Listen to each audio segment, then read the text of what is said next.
আসসালামু আলাইকুম। ঈদ মোবারক। কেমন কাটলো ঈদ সবার? আশা করি সকলের ঈদ ভালো কেটেছে, আমারও ভালো কেটেছে। আজকে আমি 3টা রেসিপি একসাথে দেখিয়ে দেব। ঈদের ছুটিতে আপনারা তো বিভিন্ন ধরনের রেসিপি করবেন, তাই আপনাদের সুবিধার জন্য আমি 3টা রেসিপি একসাথেই দিয়ে দিচ্ছি। নতুন যারা কখনো রান্নাও করে না, তারাও কিন্তু আমার এই সহজ রেসিপিগুলো করতে পারবে। আজকে আমি রেসিপির চেয়ে একটু কথা বলবো বেশি, একটু গল্প করব বেশি আপনাদের সাথে। যেহেতু এই রেসিপিগুলো আমি কিন্তু একবার করে আপলোড করেছি, আরেকবার আপলোড করলাম শুধু আপনাদের সুবিধার জন্য, যাতে আপনারা একই সাথে 3টা রেসিপি পেয়ে যান।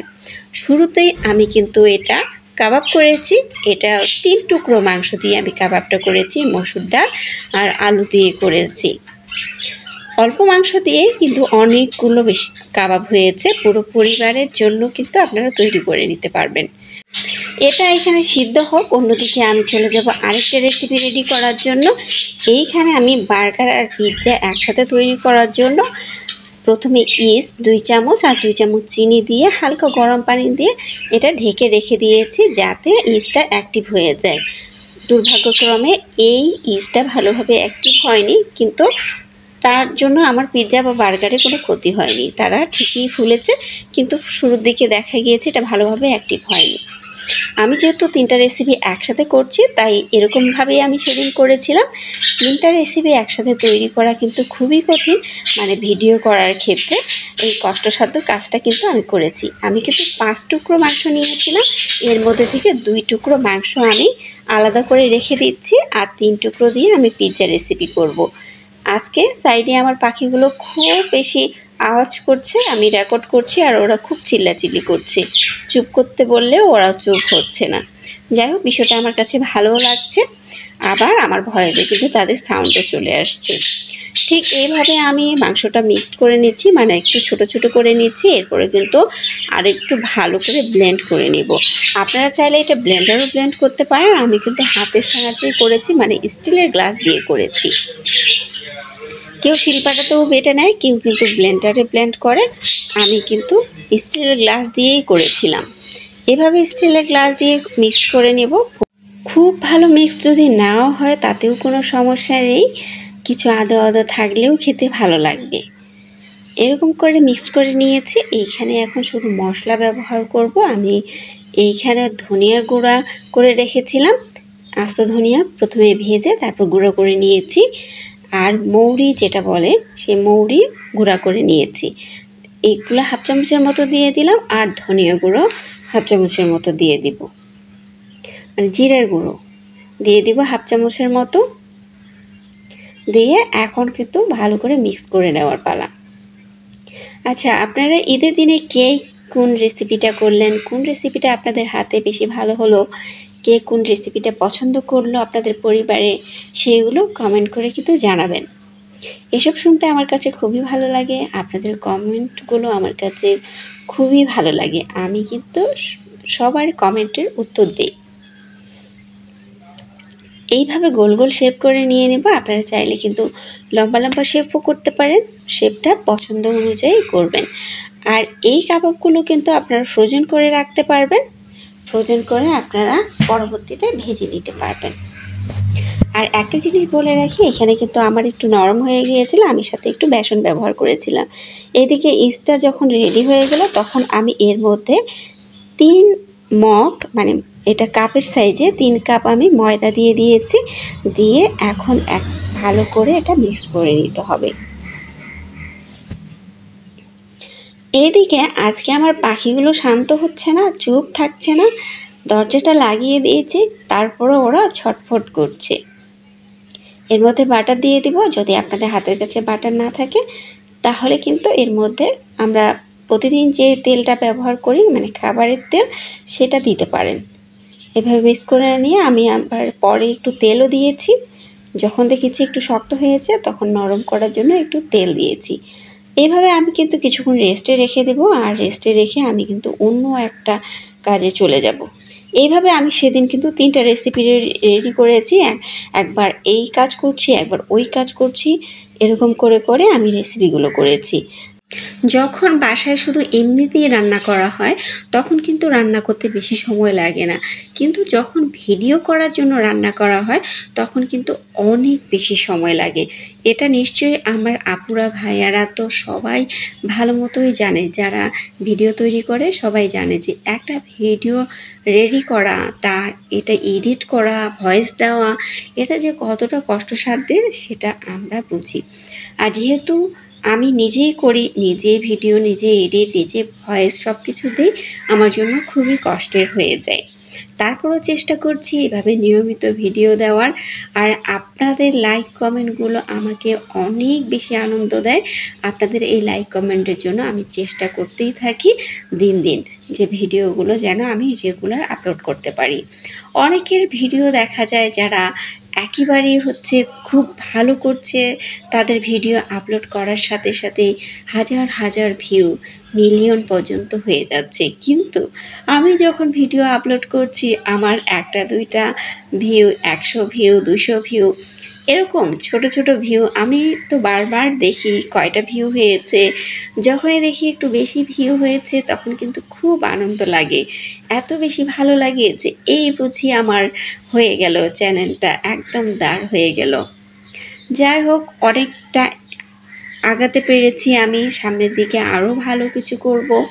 আপনাদের কাছে কেমন লাগে আপনারা অবশ্যই আমাকে কমেন্ট করবেন।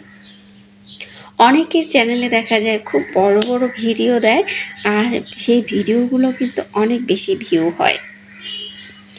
আজকে আমি প্রথম এত বড় একটা ভিডিও দিচ্ছি, আশা করি আপনারা আমাকে পুরো সাপোর্ট করবেন। আপনাদের সাপোর্ট ছাড়া কিন্তু আমি আমার চ্যানেলটাকে চালাতে পারবো না। আপনারা আছেন বলে আমি এত সুন্দরভাবে চালাতে পারছি, এজন্য আমি আপনাদের কাছে চিরঋণী, চিরকৃতজ্ঞ। আমি প্রথমে ছোট ছোট বান তৈরি করব। ছোট ছোট বান তৈরি করার জন্য সেটা আবার রেস্টে দেখে দিয়ে আমি কিন্তু আবার চুলার মধ্যে চলে গিয়েছি। এইখানে আমি পিৎজার পুরটা তৈরি করে নেব। এরকম আমাকে সেদিন একবার চুলায়, একবার এদিকে, একবার ওদিকে, এরকম করে রেসিপিগুলো রেডি করতে হয়েছে। একসাথে 3টা রেসিপি এজন্যই করেছি, একটার সাথে আরেকটা সম্পর্ক কিন্তু রয়েছে। আমি এখানে ওই যে 2 পিস গরুর মাংস আলাদা করে রেখেছিলাম, সেই 2 পিস গরুর মাংস রেখেছিলাম পিৎজায় দেওয়ার জন্য। তাই এইখানে আমি একটা পুর তৈরি করে নিলাম। প্রথমে তো পেঁয়াজটা ভেজে নিলাম, তারপর কিন্তু মাংসটা দিয়ে ভেজে নিলাম। আর আদা রসুনের বাটা একটু একটু করে দিয়ে দিলাম, হলুদ গুঁড়ো, মরিচ গুঁড়ো দিয়ে, লবণ দিয়ে, তারপর এটা আবার কিন্তু পানি দিয়ে ভালো করে মিক্স করে নিব। এইখানে মাংসটা তো সিদ্ধ করাই, কিন্তু পেঁয়াজটা একটু নরম হওয়া পর্যন্ত অপেক্ষা করতে হবে, তারপর কিন্তু পুরটা রেডি হয়ে যাবে। আবারও কিন্তু আমি এখানে পুরটা বসিয়ে দিয়ে অন্য কাজে চলে যাব। এখন একটু বেশি করে একটু পানি দিয়ে দেব, পানি দিয়ে এটা ভালোভাবে সিদ্ধ হয়ে যাবে, মানে পেঁয়াজটা নরম হয়ে যাবে। অন্যদিকে আমি আবার আরেকটা কাজে চলে যাব। এইদিকে আমি আবার ছোট ছোট বানগুলো রেডি করার জন্য চলে আসলাম। এখন আমি এর মধ্যে ঘি ব্যবহার করেছি। আপনাদের হাতের কাছে যদি ঘি না থাকে আপনারা চাইলেই কিন্তু খাবারের তেল মানে সয়াবিন তেলও ব্যবহার করতে পারেন, অথবা বাটার থাকলে বাটারও ব্যবহার করতে পারেন। আপনারা চাইলে একটা ব্রাশের সাহায্যে দিতে পারেন, অথবা টিস্যুর সাহায্যে দিতে পারেন। আমি হাত দিয়ে এটা মিক্সড করেছি, মানে হাত দিয়ে আমি ঘিটা দিয়েছি ফ্রাই প্যানে। এখন একটা একটা করে দিচ্ছি, এরকম গোল শেপ করেছি। একসাথে যদি লেগেও যায় তাতেও কোনো সমস্যা নেই। একটু জায়গাটা খালি করে একটু বেশি করে দেওয়ার চেষ্টা করছি, যাতে সবগুলো একবারই হয়ে যায়। আর এরকম ছোট ছোট হলে দেখতে ভালো লাগে, যেমন বাচ্চারা কিন্তু খেতে পছন্দ করে। বাচ্চাদের পছন্দ এইসব বান বলেন, নান বলেন, বার্গার বলেন, পিৎজা বলেন, এইগুলো কিন্তু বাচ্চারা খুব বেশি পছন্দ করে।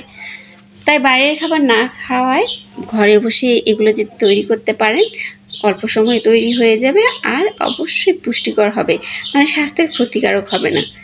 ওইদিকে আমি বানগুলো রেডি করে রেখেছি। এখন কিন্তু পুরটা হয়ে গেলে আমি এর মধ্যে বানগুলো বসিয়ে দেব। পুরটা আমার রেডি হয়ে গিয়েছে, এখন পুরটা নামিয়ে নেব। একটা তাওয়া আগে থেকে বসিয়ে দিয়েছে, তাওয়াটা গরম হয়ে গিয়েছে। এরপর কিন্তু আমি সেই বানগুলো বসিয়ে দিলাম। এটা 15 থেকে 20 মিনিটের মতো ছিল। এক পাট যখন হয়ে গিয়েছে আমি পাট উল্টে আরেক পাটে দিয়ে দিলাম। বানগুলো কিন্তু বেশ নরম হয়েছে। সবগুলো এরকম করে উল্টে নিচ্ছি। একদিকে কিন্তু সুন্দর একটা কালার এসেছে, যখন আমি উল্টে দেব তখন অন্যদিকেও একটা সুন্দর কালার চলে আসবে। খুব সহজ না এটা? নতুন যারা কখনো রান্নাঘরে যায় না বা কোনো রেসিপি তৈরি করে না, তারাও কিন্তু আমার এই সহজ রেসিপিটা তৈরি করে নিতে পারবে। এখন আমি এর মধ্যে একটু সাদা তিল ব্যবহার করব। আগে উপরে একটু ঘি মেখে নেব, ঘি মেখে সাদা তিল ব্যবহার করব। এইখানে আপনারা উল্টো দিকে সাদা তিলটা দিতে পারেন, সেই ক্ষেত্রে আরও দেখতে ভালো লাগতো। আমি একটু তার অপোজিট সাইডে দিয়ে ফেলছি। এখন সবগুলো বানের উপরে একটু ঘি মাখিয়ে নেব। ঘি মাখিয়ে নিয়ে এর মধ্যে সাদা তিল ব্যবহার করব। সাদা তিল আমাদের স্বাস্থ্যের জন্য খুবই উপকারী। আমরা চাইলে এমনি এমনিই খেতে পারেন, দুধের সাথে মিক্সড করে এমনি সাদা তিল কিন্তু খাওয়া যায়। আমি সেদিন দেখেছি চা আমি বাইরে খেয়েছিলাম, তখন দেখলাম যে দুধ চায়ের উপরে সাদা তিল কিছুটা দিয়েছে। খেতে কিন্তু বেশ ভালো লেগেছিল, খুব ইউনিক মনে হয়েছে। এভাবে আমি কখনো চা খাইনি, কিন্তু সেদিন খেতে ভালোই লেগেছে। আজকের ভিডিওটা অনেক বেশি বড় হয়ে গিয়েছে, এই জন্য আন্তরিকভাবে দুঃখিত। আমার বকবক হয়তো আপনাদের কাছে ভালো লাগবে না। যদি ভালো লেগে থাকে তাহলে আমি চিরকৃতজ্ঞ। এখন সাদা তিল দিয়ে দিচ্ছি। আচ্ছা, আজকে আমি আপনাদের গল্প জানতে চাই যে আপনারা কিভাবে ইউটিউবে আসলেন বা কিভাবে শুরুটা করলেন। আমি শুরুর দিকে কিন্তু এমনিতেই শুরু করেছিলাম, আর ইউটিউব যে অনবরত চালাবো, একটা চ্যানেল ভিডিও আপলোড করব এরকম প্ল্যান করে কিন্তু শুরু করিনি। শুরুর দিকে আমার ইচ্ছে হলো, আমি একটা ভিডিও আপলোড করেছিলাম, সেই ভিডিওটা কিন্তু অনেক বেশি ভিউ হয়েছিল। নাক ফুটা করার ভিডিওটা, সেই ভিডিওটা অনেক বেশি ভিউ হয়েছে, মানে আমার হাইয়েস্ট ভিউ হচ্ছে ওই নাকের ফুটো করা ভিডিওটা। এরপর আস্তে আস্তে আমি এটা ওটা ভিডিও দেওয়া শুরু করলাম। তখন দেখলাম যে না, মানুষের অনেক বেশি রেসপন্স পাওয়া যাচ্ছে, বা সাবস্ক্রাইব করছে বা ভিউ হচ্ছে কোনোটাতে খুব বেশি। তো সেই ক্ষেত্রে আমি একটু শুরু করলাম রেগুলার ভিডিও দেওয়ার। যখন রেগুলার দিয়ে আমি সময় পাচ্ছি না, আমি যেহেতু চাকরি করি, পাশাপাশি দৌড়াই, অনেক কাজ থাকে, তো সেই ক্ষেত্রে আমি রেগুলার ভিডিও আপলোড করতে পারি না। এজন্য তখন থেকে আমি একদিন পর পর দেওয়ার চেষ্টা করি। আমি যখন দেখি যে আমার আপুরাও নিয়মিত ভিডিও দেয়, সুন্দর সুন্দর ভিডিও দেয়, আমার কাছে খুবই ভালো লাগে। আমি যতটুকু সময় পাই সবার ভিডিও দেখার চেষ্টা করি। পুরো ভিডিও দেখে আমি কিন্তু লাইক কমেন্ট করি। এই কথা বলতে বলতে বানগুলো কিন্তু হয়ে গেল। দেখতে কিন্তু দারুণ হয়েছে, ছোট বাচ্চারা পছন্দ করবে অনেক বেশি। একটা রেসিপি কিন্তু রেডি।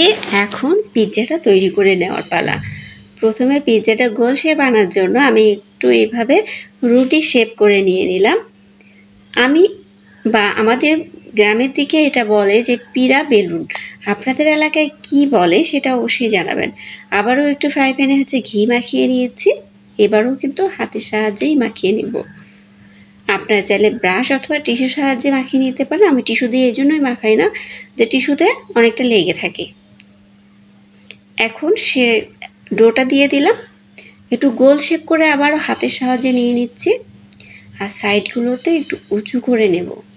উঁচু করে নেওয়া হয় এজন্য, যখন এর মধ্যে পিৎজার যে পুরটা দেয় বা এইখানে যে চিজ ব্যবহার করা হয়, সেগুলো যেন অন্যদিকে না যায়, তাই সাইডের অংশটা উঁচু করে দেওয়া হয়।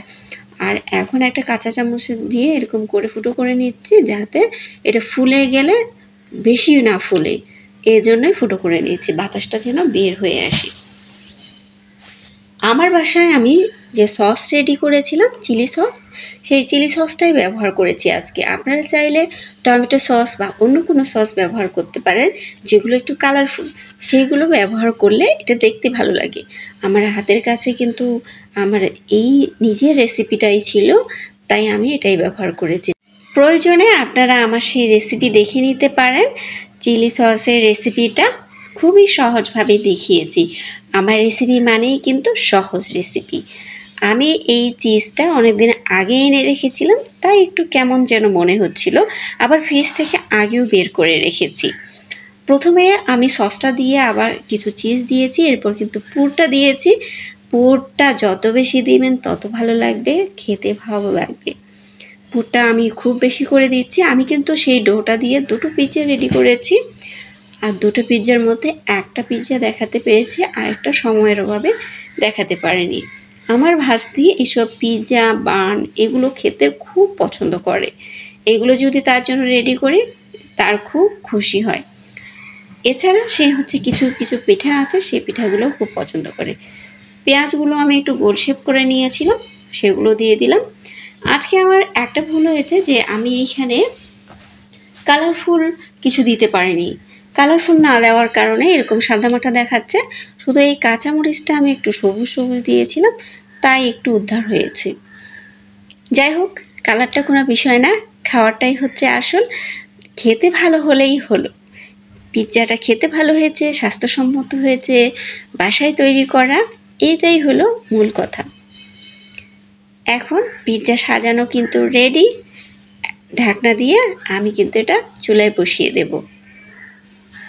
চুলায় তো আবারও সেই তাওয়াটা বসিয়ে দিয়েছি, গরম হয়েছে।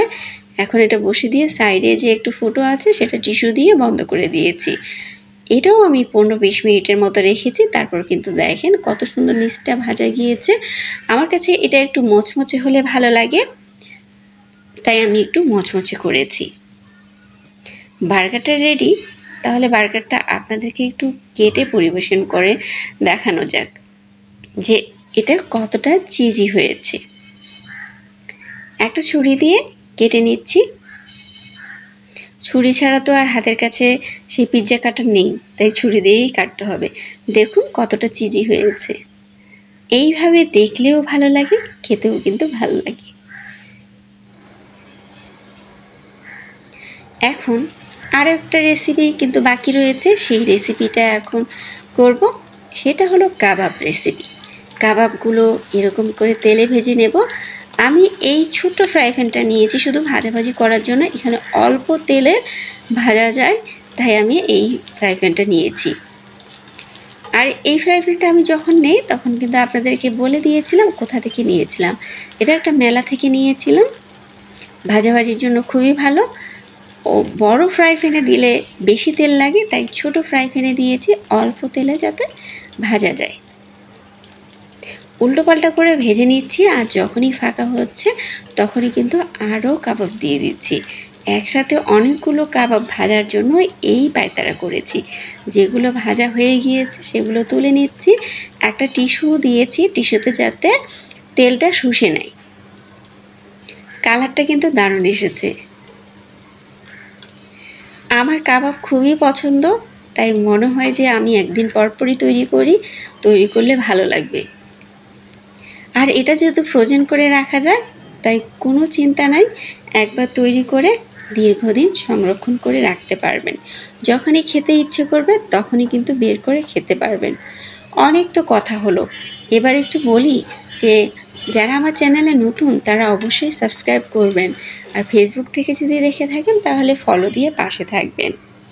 কেমন লেগেছে আমার এই তিনটা রেসিপি অবশ্যই কমেন্ট করে জানাবেন। আর পুরো ভিডিও দেখার তো অনুরোধ রইল। এখন একটু সাজিয়ে পরিবেশন করে দেখিয়ে দিচ্ছি। যদিও আজকে একটু বিরক্ত করেছে আপনাদেরকে, তবুও আপনাদের কাছে আমার অনুরোধ থাকবে আপনারা পুরো ভিডিও দেখে কমেন্ট করবেন। সাজিয়ে নিয়ে আমি একটু আপনাদেরকে ভেঙেও দেখিয়ে দেব যে ভিতরটা কত সুন্দর হয়েছে। আজ তাহলে এই পর্যন্তই থাক। তিনটা রেসিপি দেখিয়ে দিয়েছি। ভালো থাকবেন সবাই। নতুন আরও কিছু রেসিপি অথবা কোথাও ঘুরতে যাওয়ার ভিডিও নিয়ে কিন্তু হাজির হব। আর হ্যাঁ, ওই যে বলেছিলাম একটু ভেঙে দেখাবো, তাই এখন একটু ভেঙে দেখিয়ে দিচ্ছি ভেতরটা কত দারুণ হয়েছে। নরমও হয়েছে, আবার ভেতরটা কিন্তু উপরটা মুচমুচে আর ভেতরটা নরম, খেতে কিন্তু দারুণ। ভালো থাকবেন সবাই, আসসালামু আলাইকুম।